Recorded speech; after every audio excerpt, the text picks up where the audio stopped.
បងគឺជាកំឡុងពលបូរី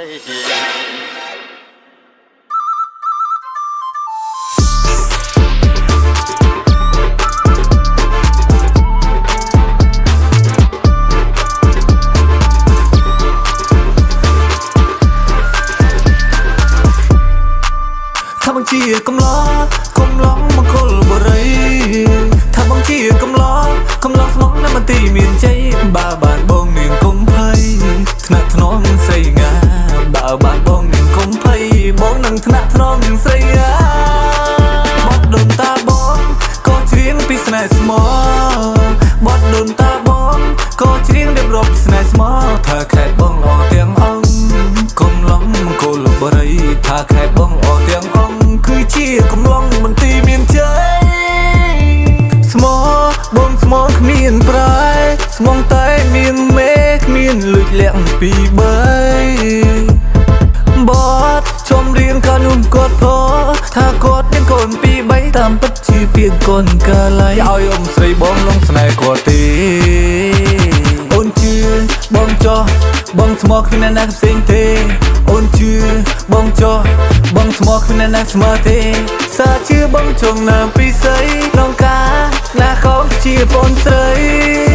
ទៅបងស្រីស្ដាប់អើថាបងជាកំឡងមកគល់បរិយថាបងជាកំឡងស្មងនៅមន្ទីរមានជ័យបើបានបងនាងកុំភ័យថ្នាក់ថ្នមស្រីងាបើបានបងនាងកុំភ័យបងនឹងថ្នាក់ថ្នមនឹងស្រីងា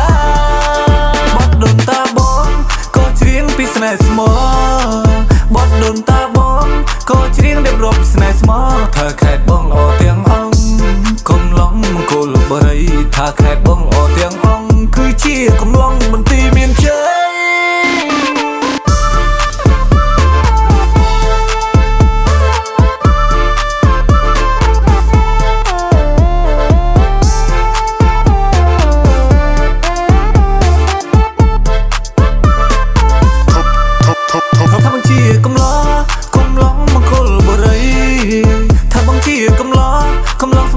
ទីមានជ័យបើបានបងនាងកុំភ័យថ្នាក់ថ្នមស្រីងាបើបានបងនាងកុំភ័យបងនឹងថ្នាក់ថ្នមនឹងស្រីងាបត់ដូនតាបងក៏ច្រៀងពីស្នេហ៍ស្មោបត់ដូនតាបងក៏ច្រៀងរៀបរាប់ស្នេហ៍ស្មោថាខេតបងល្អទាំងអង្គកំឡុងមកគល់បរិយថាខេតបងល្អទាំងអង្គគឺជាកំឡុងមន្ទីរមានជ័យខ្ញុំបោះស្រីនឹងស្នេហ៍ចឹងពេលខ្លាំងបតកិច្ចបេះដូងគេចោតមានស្រីទាំងគ្មានអ្នកណាម្នាក់ផងរឿងរ៉ាវច្រើនចម្រើនទៅរឿងឆ្លួពិសីចោតបងទាំងរឿងបំផិតសគំនិតប្រដេះប្រដាស់លើខ្ញុំមនុស្សស្មោះស្រីអូនឃើញបងរាប់អានគ្នាសអូនហើយអូនស្រីពីសីកុំជឿសម្ដីទាំងនោះជប់គិតរឿងចាំងរឿងហួ